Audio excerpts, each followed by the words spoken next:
Ito na siya guys. Ito yung ating flour. Ayan yung ating ingredients. Pakita ko sa inyo. This is all. Yan yung recipe ko. And then, itsura niya. So, importante na mahalo siyang mabuo.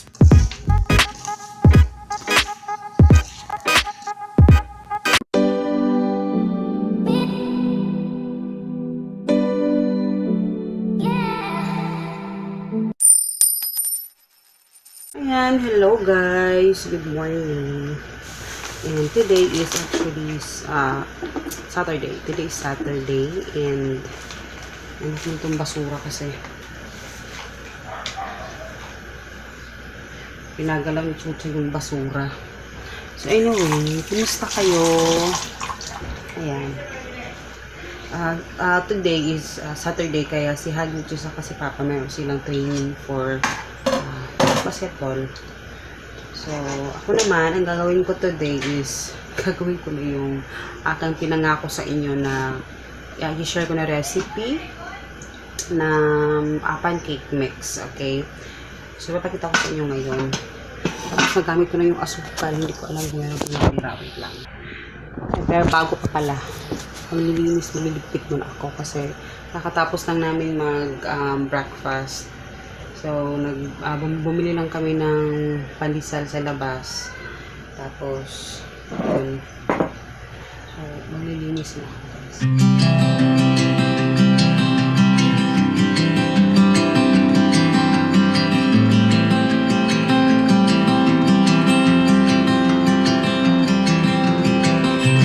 Ito na siya, guys. Ito yung ating flour. Ayan yung ating ingredients. Pakita ko sa inyo. This is all-purpose flour and sifted na siya. Inano ko na siya sa salaan. So, this is 1 kilo. Okay? 1 kilo ha. And then, maglalagay ako nito. Actually, original na nilalagay ko talaga is Bear Brand. But since nakita ko tong Alaska na mas mura siya sa Bear Brand, ito yung kinuha ko. And then, usually nilalagay ko dito is 3 cups. So, para hindi na kayo malito, ito yung ilalagay natin isa. Yung isang pack.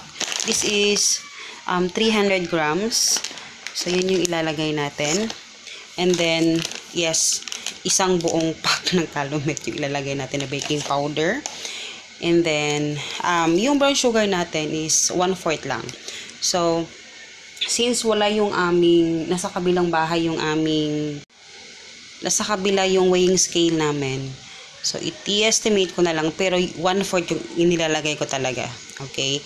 So, yan lang naman yung nilalagay ko, guys. As in, yan lang talaga. Yun yung recipe ko. And then, yung way ng pagluluto ko din is iniba ko rin. Nag-adjust din ako sa water. And, yun. So, ihahalo-halo lang natin to, guys. So, pakita ko sa inyo yung paghalo ko, ha? Diyan kayo. So, this is 1 kilo ha. 1 kilo of all-purpose flour. And then, yung ating gatas. Open muna natin. Okay. Kaya 1/4 lang yung nilalagay ko na sugar. Brown talaga yung nilalagay ko, guys. Dati pa naman brown talaga yung nilalagay ko. Kasi, iba yung ng brown. So, 1/4 lang kasi naglalagay kasi kami after maluto ng pancake. Ito yung nilalagay namin itong pancake syrup na original, which is matamis na to. So, kaya 1/4 lang yung nilalagay ko. Ayan. So, ihalo-halo lang natin to, guys. So, ayan. Pwede ding skim milk kung meron kayong skim milk. So, ihalo nyo lang. Ayan. Pwedeng skim milk. Yung skim milk kasi, guys, mabango.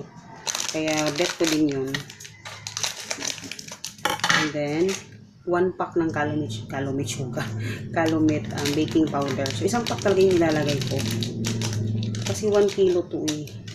Gusto ko, para siya. And then, wala tayong weighing scale, so i-estimate ko na lang siya. Pero 1/4 guys, ha. 1/4 kilo yung ilalagay.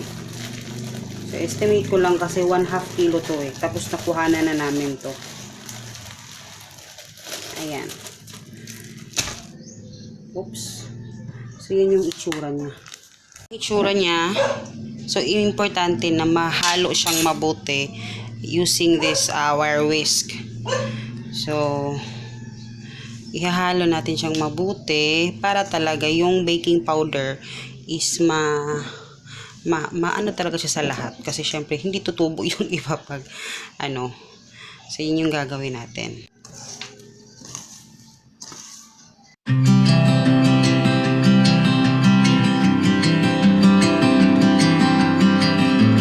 So, ayan, natapos ko na siya.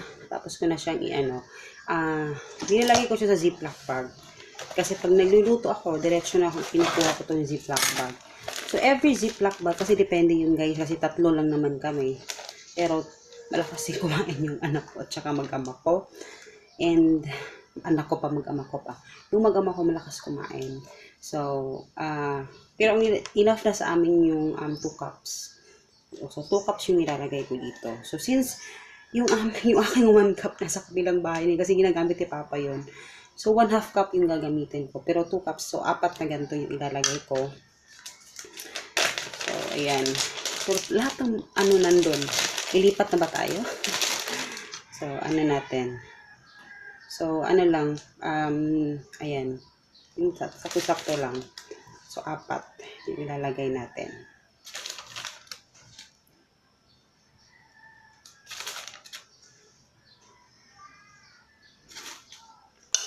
Ayan. So, ganyan ko siya nilalagay, guys. Kasi pag nagluluto ako, diretso na. Diretso na ako nagluluto. Hindi na ako nag-ano-ano pa. Tapos, pag nagluluto ako nito, guys, saka pala ako naglalagay ng 1 pinch of salt. Kasi, ayan, mas gusto ko yung lihasa. So, ganyan yung itsura niya.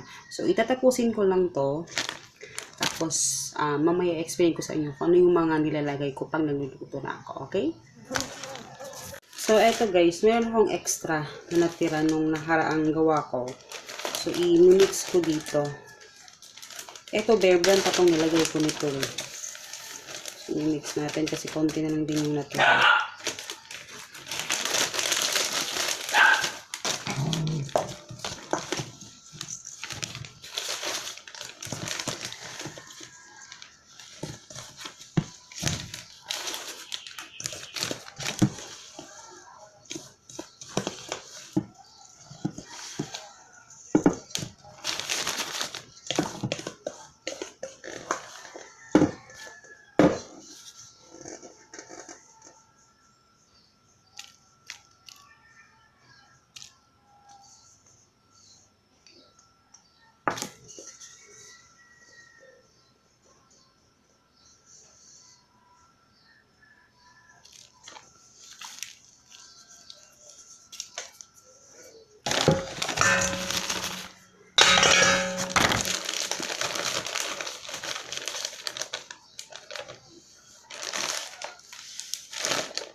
So, ayan, medyo makalat yung ating ano. Pero explain ko muna sa inyo.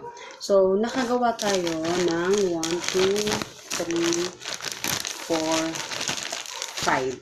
So, 5 bags na pancake mix yung ating nagawa. And then, may sobra kasi tayo na isa. Ay, hindi isa. Konti nung nakaraang gawa ko.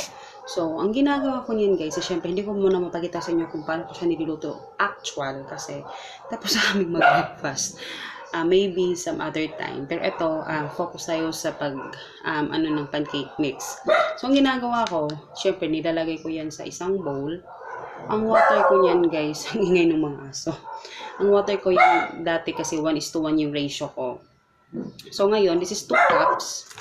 So, dati, yung ginagawa ko, 1 cup ng pancake mix, 1 cup ng water. So, ngayon, napuno na naman yung storage ko. Anyway, ayan. So, ang ginagawa ko, nasa na pagkakalimutan ko na. So, this is 2 cups. So, yung nilagay ko ng water dito is 1 1/4. Or pwedeng 1 and 1/2, depende sa iyo. Pero ang akin, 1 and 1/4 lang yung nilalagay ko. Para mas sticky yung consistency niya. No? So, yun. Tapos, 2 eggs.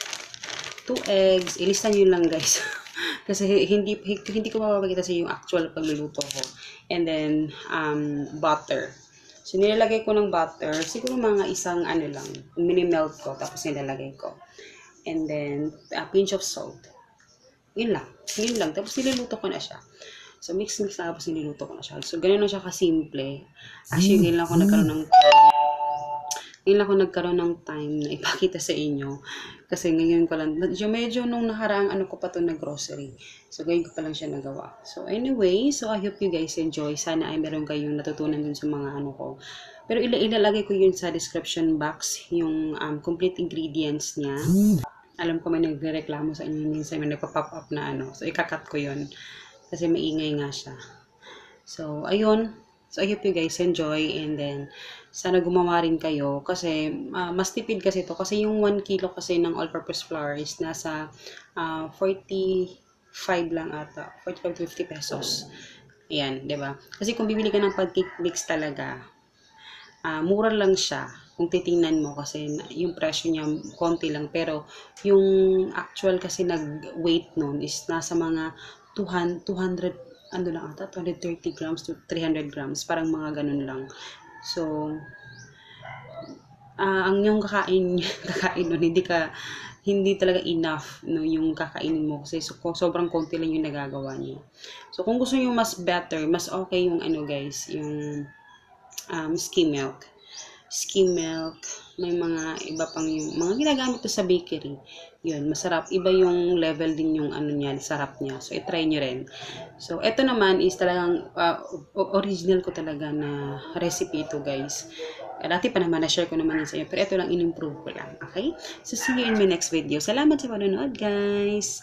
Bye-bye! Ito siya.